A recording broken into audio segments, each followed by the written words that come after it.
One thing I do want to mention is the doing gardening is, because people aren't machines, you have to be really careful on your body. So you have to be straight at all times, certainly keep your back straight, which is very difficult. As you can see, I'm walking through places where I need to duck because I get hit by branches. So that's a bit of a problem. But one thing is to learn back exercises. The ones that will be that doctors will say, and any other medical practitioner is. I would demonstrate them now, but it's not really a place where I can do it. But certainly learn back exercises and a little bit of yoga. I mean, it keeps you flexible, because gardening, tree surgery and any physical work where you're physical all the time, it takes its toll on the body. I'm only 18. Right, let's go and do some more. I'm sure there was another tip. No, it's gone. Okay, move some more leaves.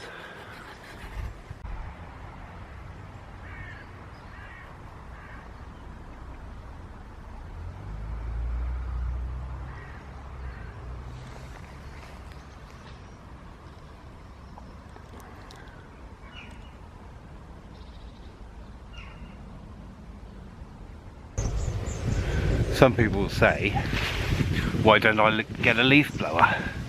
But it's not worth it for me. I mean, the other gardens I work in, they've got the leaf blower, certainly the big gardens, 3 big gardens.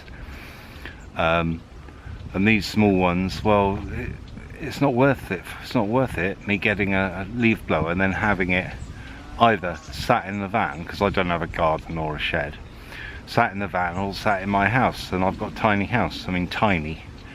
So it's pointless. And for the amount of use I have out of it every year, it's just, it's more hassle than it's worth. So that's why I haven't got one, and I do it by hand. Which, yeah, sure, it's going to knacker me out, but I've got a good body for my age. I didn't have when I was younger, but I do now, so swings and roundabouts. Okay, I'm going to empty this barrow load and then I'm having coffee.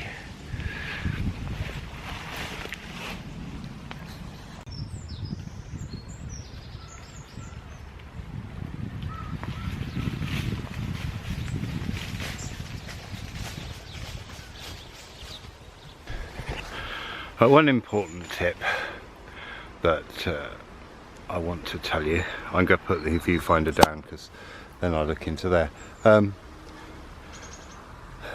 One important thing that for all gardeners is take frequent rests.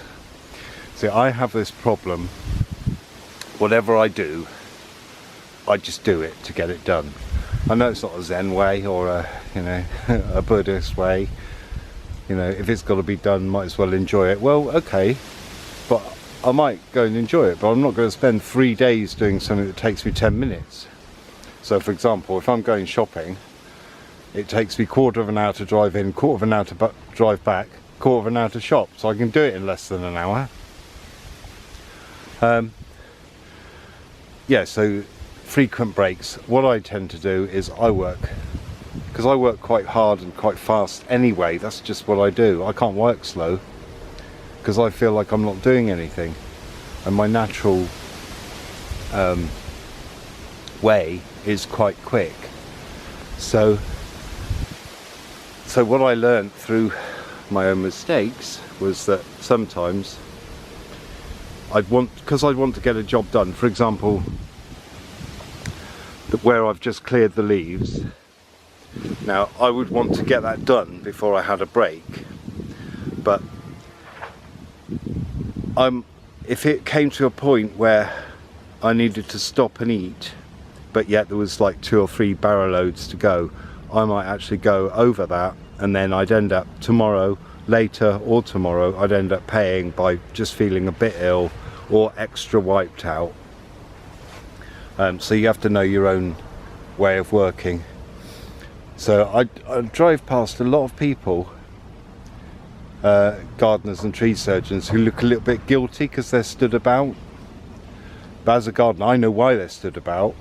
They're stood about because they're trying to get a rest time, because you can't do this for decades and decades unless you do. It's just not possible. So anyone who's employing people who work outside, they will have frequent breaks along with their normal break, for example, because it's not like they're working in an office.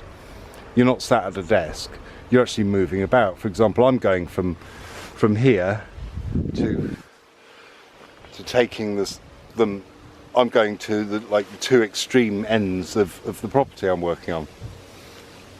So at no point are you still, so you need sat down time. You know, because the law, oh, you need quarter of an hour to eat a sandwich. Well, you don't really. You need quarter of an hour to eat a sandwich, have a cup of tea and let it go down a bit, because otherwise you're going to suffer from heartburn for the rest of your life. And there won't be any gardeners, or there will be, but there'll be people who work like a day a week or a couple of days for cash in hand work, and they're only very young. And our reputation for having amazing English gardens will go, because it's just not possible to work that hard and be outside. I mean, all you've got to do is, I work on slopes, so you imagine walking up and down a hill all day. Then on top of that you add raking or carting stuff about or some other physical activity as well as going up and down a hill. It's like being in a gym, but for like 12 hours a day. So yeah, apparently I'm fit. Okay, right, time for coffee.